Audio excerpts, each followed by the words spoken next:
Good morning, New York. Good afternoon, Tel Aviv. This is Trending. I'm Emily Francis. We have a great show lined up for you today. Coming up in this hour, merging Kabbalah with global spirituality.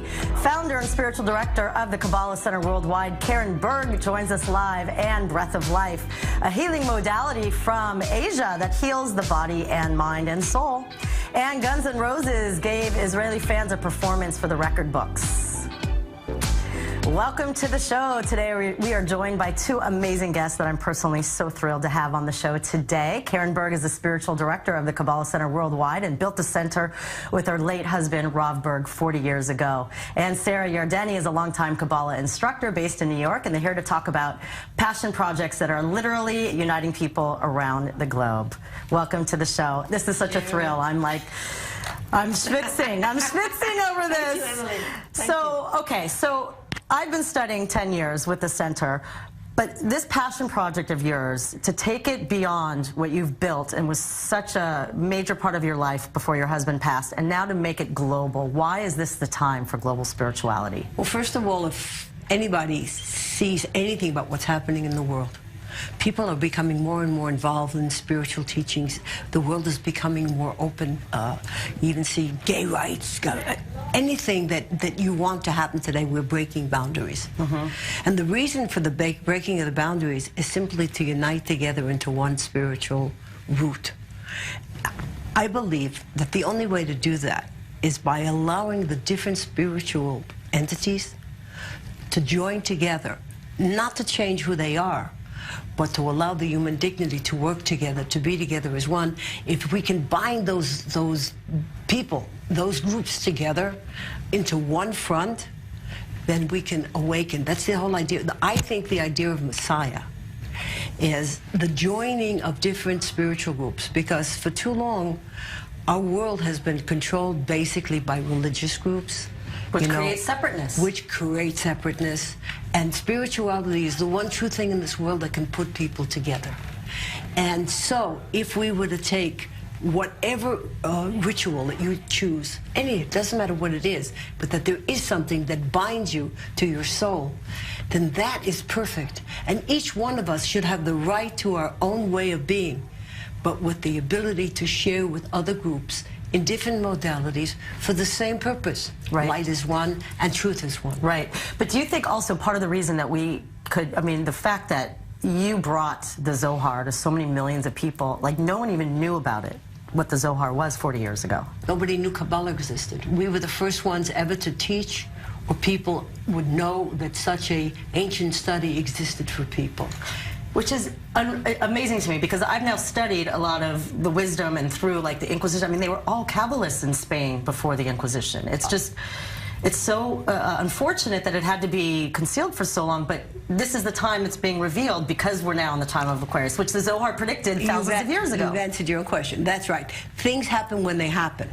In other words, you can't open a cosmic door if the door isn't ready to be opened. Today, because I believe that we're on a tipping point in the world.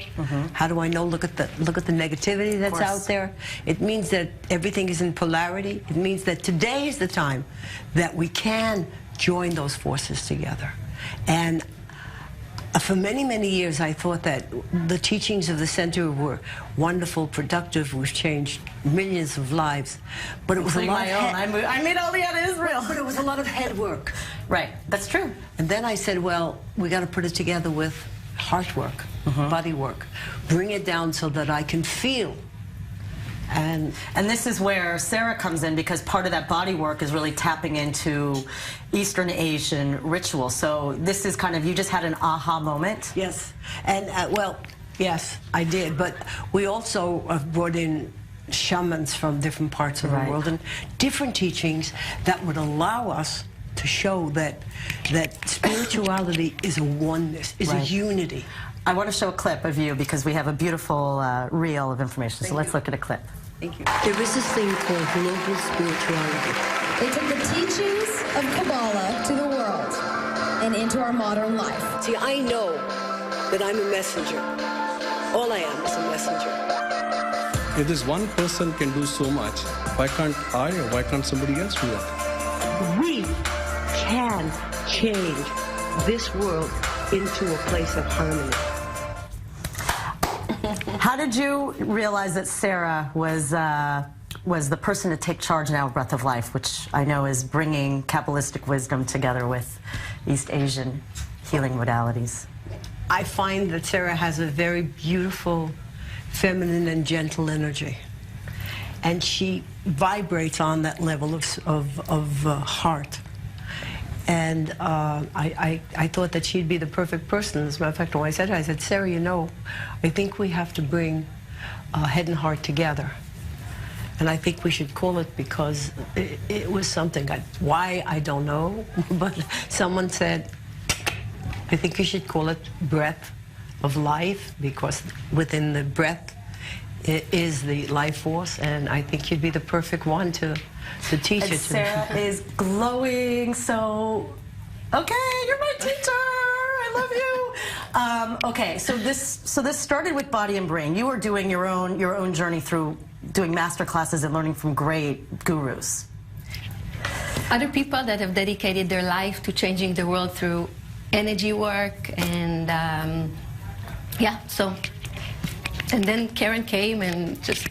And you just were like, yes! Actually, I wasn't just like, yes, because I really didn't know at the time how to make that connection, how to make the two connect to create one flow as one experience. Because as Karen said, when we learn Kabbalah, we learn from a book, and then from the book, you go into your body and you go into your inner realm and energy. So it took some time of studies to see how the two can become one for the participants. Well, and also, as we learn through Kabbalah, is like, you know, it's one thing to do spiritual work, but we're still three-dimensional beings living in the 1% world. So how much does the body store emotions? Oh my God, there's a constant conversation between the mind and the body, and even when we think that we don't tell anybody, or it's inside of us, who gets it? It's in the cells of the body. There's an imprint of every emotion and every thought in the body, not only from this lifetime. So you need to making that link. And so Body and Brain is what the modality is called. What is so unique and special from your learning this practice?